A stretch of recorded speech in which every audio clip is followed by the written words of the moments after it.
먼저 양자 통신 혹은 양자 암호부터 시작을 하겠습니다. 일반적인 통신은 이제 네. 정보가 있을 때 뭐 0 아니면 1이죠. 보통 네. 정보는 비트로 저희가 많이 표현을 하니까 그런 정보를 이제 A라는 사람이 B라는 사람한테 보내면 그냥 열심히 이렇게 보내면 되는 거죠. 네. 0이 갑니다. 네. 그런데 만일 중간에 누가 도청을 한다고 하면 네. 제가 0이라는 정보를 보내는 사이에 네. 이 도청하는 사람이 도청을 하고 네. 그리고 나서 다시 흘려 보내도 보내는 사람도 받는 사람도 알 수가 없습니다. 도청을 그렇죠. 했는지 안 했는지 저희가 알 수가 없죠. 상태가 변하지 않으니까요. 그렇죠. 그런데 양자통신 같은 경우는 이제 제가 초반에 설명드린 측정에 의해서 양자 중첩 상태가 붕괴되는 현상과 양자 얽힘을 이용하면은 이 부분을 근본적으로 차단을 할 수가 있습니다. 도청을. 네. 어떻게 되냐면 이제 두 개의 입자가 서로 양자 얽힘 상태에 있고 네. 이제 중첩 상태에 있다고 해보겠습니다. 네. 보라색이죠. 동전이 빙글빙글 돌고 도는 있어요. 상황. 예. 네. 그러면은 제가 이 두 개 중에 하나를 이제 받는 사람에게 보내줍니다. 네. 그러면은 이제 받았죠. 네. 그냥 얽힘 입자 두 개를 한 사람씩 나눠 가진 거고. 네. 그러면은 이제 받은 사람이 이게 뭘까라고 측정을 하면 네. 그 순간 이게 뭐 0이 되거나 0이 되거나 0으로 측정이 되면서 그리고 이제 제가 가지고 있는 정보도 0으로 나오면서 네. 저 사람이 제대로 받아서 측정을 했나 보다라고 네. 알겠죠. 그런데 만일 중간에 도청하는 사람이 생기면 네. 이게 정보가 가는 길에 누가 도청을 합니다. 네. 그러면 이 사람이 이게 뭐지 하고 측정을 하겠죠. 그렇죠. 그럼 측정하는 순간 이제 또 양자 상태가 붕괴가 되면서 그러면은 보낸 저 입장에서는 아직 제가 받았다는 걸 모르는, 제가 안 받았는데 네. 제가 보낸 사람이 받지 않았는데 제가 가진 이 양자 신호가 변했죠. 그렇죠. 그래서 이건 누가 도청을 했구나 라는 누군가 거를 읽었구나. 네, 누군가가 읽었구나. 근데 내가 원하는 사람이 아니구나. 그걸 어떻게 알아요? 그거는 이제 이 사람이 말해줘야죠. 받는 사람이 나 잘 안 봤다. 받았는데 이라고 하면은 이제 그러면 하면서 이 비트는 그럼 버리는 거죠. 얘는 도청을 당했구나 하면서 이렇게 버릴 수가 있습니다. 그렇지만 중간에서 도청을 한 사람이 제인 것처럼 원래 받아야 할 사람인 것처럼 잘 받았어 하고 보내면은 속겠네요. 그럴 수는 있지만 네. 그거는 충분히 더블 체크가 가능한 부분이죠. 제가 누구한테 보냈는지는 아니까. 네. 네. 그래서 일단, 예. 이게 그래서 간단하게 양자 통신이 양자역학적으로 이제 저희 통신 부분에서 도청을 원천적으로 차단할 수 있다라는 부분이고요. 적어도 모르게 읽는 거는 어렵겠네요. 그렇죠. 네. 네. 읽는 순간 알 수 있죠. 누가 읽었다라는 누가 게 읽었다. 확인이 되니까. 네, 바로 확인을 할 수가 있습니다. 네, 그리고 두 번째는 이제 센싱인데요. 센싱. 예, 센서입니다. 네. 센서를 만드는데요. 네. 일반적으로 이제 센서라고 하면 어떤 이제 센서가 있고 뭐 자기장이건 전기장이건 중력이건 뭔가 측정하는 거죠. 네. 근데 이제 센서 같은 경우는 하나가 측정하면은 어쨌든 오차 범위가 있겠죠. 어떤 값을 읽을 때 언제나 오차는 있기 마련이니까요. 네. 그럼 이 오차를 줄이면 줄일수록 정확한 측정을 할 수 있는 거기 때문에 좋은 센서라는 건 오차가 적은 센서를 그렇죠. 의미를 합니다. 그러면은 센서를 하나를 가지고 이제 만약 오차가 이만큼이 나왔다고 하면은 네. 가장 쉽게 이 오차를 줄일 수 있는 방법은 센서를 여러 개 갖다 놓으면 됩니다. 센서를 이렇게 여러 개를 갖다 놓고 동시에 측정을 하는 거예요. 네. 그리고 그것들의 평균을 구합니다. 네. 네, 그러면은 이제 만일 저희가 100개의 센서를 준비를 해서 네. 그것들의 평균을 구한다면 오차 범위가 10배로 줄어듭니다. 10분의 1이 됩니다. 일반적인 일반적인 경우에는. 경우에는. 네. 그래서 이게 일반적인 센서인데요. 그러니까 100개를 가지고 오면 10배의 감도를 가지게 되는 거죠. 네.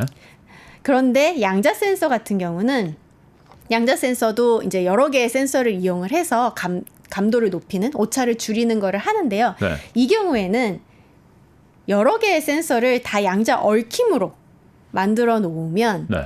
얘네들의 양자 상태가 서로 동기화가 되면서 네. 100개의 센서를 가져오면 100배의 감도를 가질 수 있게 됩니다. 즉 오차가 아까 일반적인 센서에서는 100개를 가지고 오면은 10분의 1로 오차가 줄어든다면 네.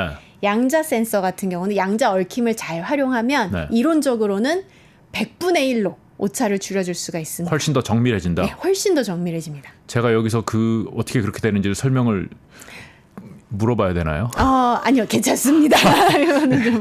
물어봤다가 제가 또 그걸 이해를 못할 것 같아서. 네. 네. 그거는 저도 쉽게 풀어 말하기가 좀 어려운 그래요. 부분이라서요. 어쨌든 네. 센서가 훨씬 정밀해진다. 네, 센서가 훨씬 정밀해집니다. 그래서 이게 이제 양자역학을 센서로 이용하고자 하는 움직임이 이 원리로서 이제 이루어지고 있고요. 네. 그리고 마지막으로 컴퓨터. 이번에는 저희 이제 컴퓨터 많이들 쓰시는데 그럼 네. 여기에 양자역학을 더하면 어떤 면에서 좋아지는지에 대해서 말씀을 드릴 건데요. 먼저 첫 번째는 양자중첩을 이용을 할 수 있습니다. 이 양자중첩을 이용하면 여러 가지 경우의 수를 한 번에 계산을 할 수가 있는데요.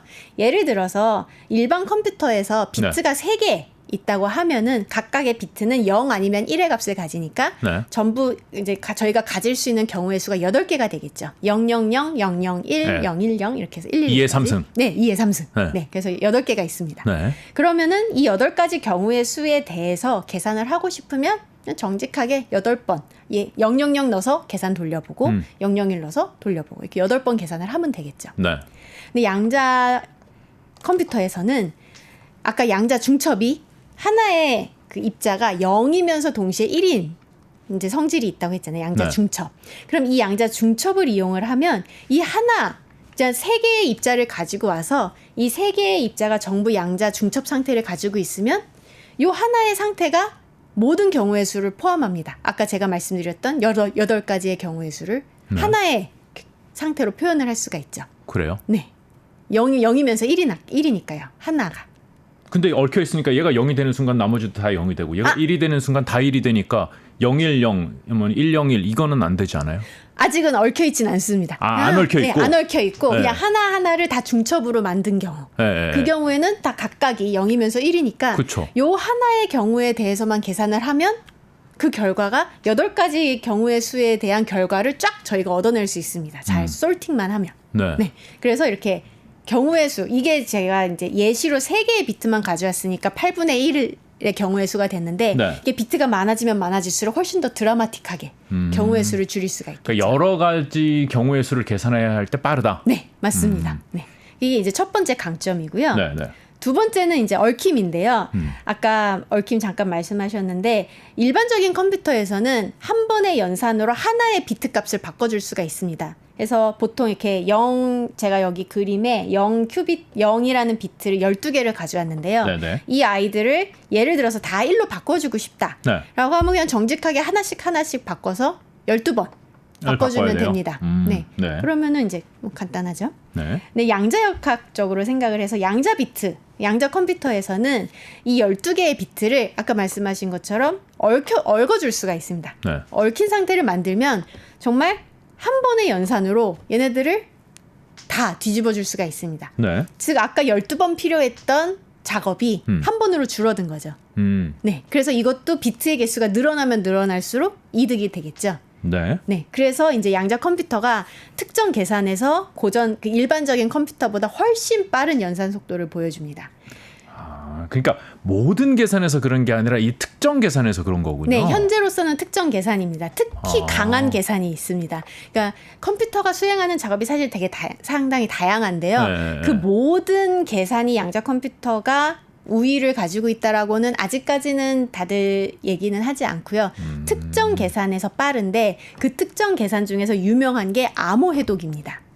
네. 그래서 저희 보통 암호를 만들 때 소인수 분해 많이 이용을 하는데요. 자, 여기서부터 이제 그 암호부터 설명을 좀 해주셔야 될 것 같은데요. 네. 네. 암호 현재 이제 만드는 암호 중에 가장 간단한 방식입니다. 사실은 네. 가장 간단한 방식의 암호는 소인수 분해라는 걸 이용을 합니다. 네. 이게 암호를 만들 때 2개의 소수를 곱해서 하나의 숫자를 만들고 소수랑 하면 1과 자기 자신 말고는 다른 약수가 없는 수. 맞습니다. 야, 초등학교 와. 수학에 저희 딸이 공부하더라고요. 초등학교에서 나오나요? 네. 어렵네. 중학교인가?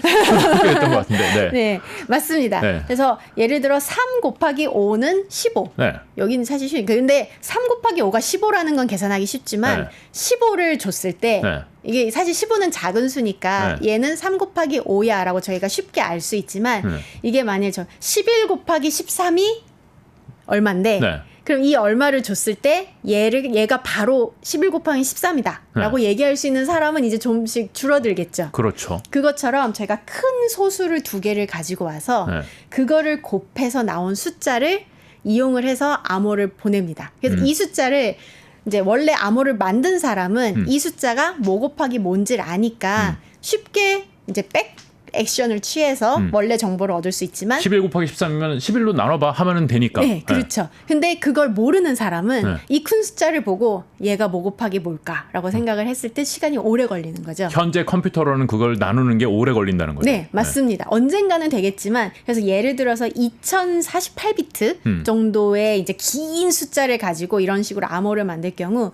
슈퍼컴퓨터 정말 이제 큰 컴퓨터죠. 슈퍼컴퓨터를 이용을 해도 수십만 년, 100만 년 정도 이거를 그래요? 해독하는 데 시간이 걸린다고 합니다. 실질적으로 불가능하군요. 네, 실질적으로 불가능합니다. 네. 그런데 이 계산이 특히 양자 컴퓨터가 강한 계산이라서요. 양자 컴퓨터가 제대로 작동을 한다면 수초, 1초에서 뭐 10초 사이에 해독을 할 수가 있습니다.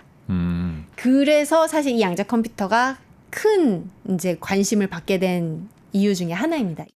더 많은 뉴스를 보시려면 화면 오른쪽에 있는 구독 버튼을 눌러주시면 됩니다. 그리고 제보할 게 있으면 꼭 저희한테 보내주십시오. 저희가 열심히 취재하도록 하겠습니다.